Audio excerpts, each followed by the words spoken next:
I wasn't quite ready, but whatever. This shoulder will eventually work, and then my fingers will work. Anyway, so I welcome to Democracy Theater, where we are in the at the intersection of comedy and politics, or politics in general. Anyway, on my feed, this old interview, old 2007, 2007 interview with George Carlin on Opie and Anthony came on my feed on YouTube, and I thought that we should give it a gander together. How about that? You've said a lot of things that have been really controversial with some people, and that's one of them. I happen to agree with you. Yeah. I think we're doomed as a nation. We're going to go down in history as one of those empires that kind of peaked and then kind of went away. Overreached. Yeah. Selfish, arrogant. Damn.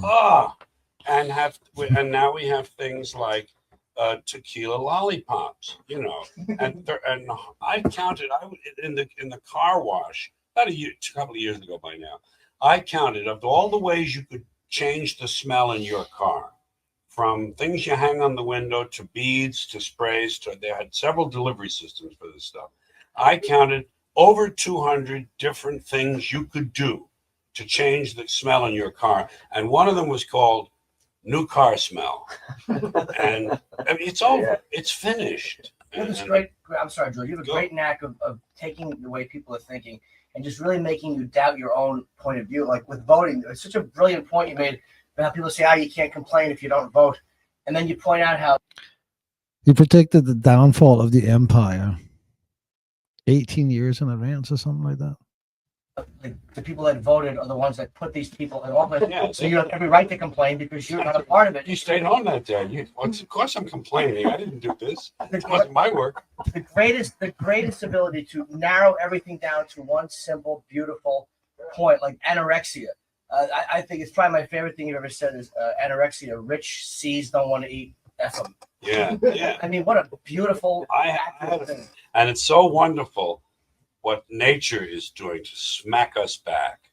This arrogant species who overbuilds, overreaches, overuses, wastes, just completely lays waste and despoils everything it touches. Three-wheel vehicles, all-terrain vehicles. We're going to go everywhere there's some sand. We're going to make a mark, and we're going to make an ugly mark, and then we're going to not worry about it, and we're going to come home, and we're going to barbecue. It's just a sick. It's disgust in my voice you're hearing. Welcome to disgust. You had a great take on the beheadings. Everybody's like, how horrible they are. And you said the beheadings, you said, F them. Stay out of another man's country, Jack. Yeah. I'm like, God damn it, that was a good point. You don't go to Iraq, you don't get beheaded. So now you know that. Put that on your list of stuff. People think they have a right to not have their feelings hurt. I know. They actually think that's a given right that the forefathers wrote in that said your feelings, they can't be hurt. Right. And that. So, yeah, okay. So it says right there. I was like, where did I get this 2007 from? Well, right there. How about that? Anyway, 2007. So that wasn't the beginning, but certainly this sounds like a comment on speech. That is, you could say whatever you want as far as hurting someone's feeling. They could come back at you and say something else. That's that left-wing paternalism. Big white. Oh, daddy, yeah. Big white daddy knows best. That came. Everyone. We all got to understand that we could expect censorship from the right wing. Over time. We know that's where it's going to come from. But to expect it from the left wing, from the politically correct people in the campuses, especially the Eastern Ivy League campuses, that caught me by surprise. Right? That caught all of us by surprise. Right?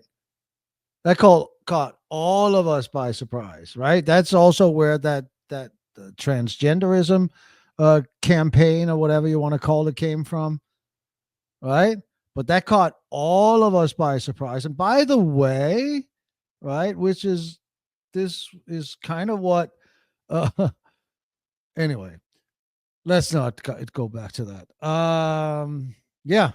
So that's interesting, right? That's 2007 at that crescendo. It peaked, I would say, I hope, and it kind of fell back. I mean, it surely it fell back. So that kind of peaked in 2004, 2003, 2004 was the peak of it. Maybe a little bit before. They're like the Three Little Pigs. They're like That's Pinocchio, 18 the years. boogeyman. We made them up. We made that up. You know, we have 10 rights in the Bill of Rights in this country. Britain has 13. Why is God changing numbers on people? The Germans have 26. The Swedish have 29. Have 6. The Belgians have 29. Why would God give different people in different countries different numbers of different rights? So that's, again, it's that reduction to the obvious, you know. Where are the 4 places you draw from, though?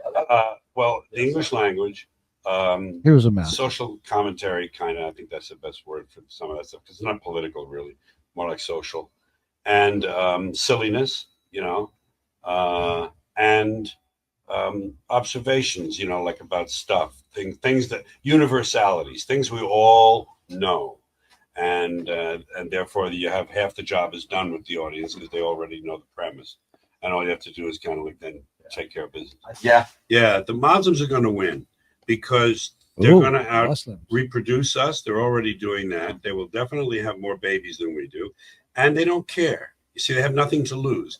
I learned very early, growing up in West Harlem, you don't necessarily, if you have to, you have to, but if you don't necessarily get into a fight with some guy who doesn't give an F, a person who has nothing to lose will always beat someone who has things at home that he wants to protect. Always, always, always, always. They don't care. They don't care. And there's more of them, and they're going to be more and more and more. Europe is already becoming Muslimized. That stuff is over. White race is on its way out. We don't even reproduce a replacement rate. No, we kind of barely replace our. Damn. I mean, he's not lying, right? 2007.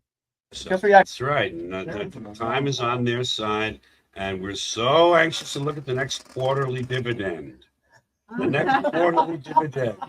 It's coming, folks, and some of you are going to be alive to feel the blade. It's going to be wonderful. You said, well, here we are, 2025, and you and I are here to feel the pain. So that was some interesting observations. 2007. I mean, yes, I would say that it was there. I have to, and I'll one day tell the story about childhood friends' parents who had a very strong opinion about Muslims in Denmark. And yeah, I'll tell that story one day. So that was some good, interesting observations, and then the observations about the freedom of speech and that it came from the left, and that was a shock, and we can all agree that has now peaked. We hope, and then I hope that the pendulum finds some middle ground this time, but probably not. Anyway. It was a pleasure to go down memory lane here with George Carlin, one of the absolute great. I hope you take care of yourself and of each other.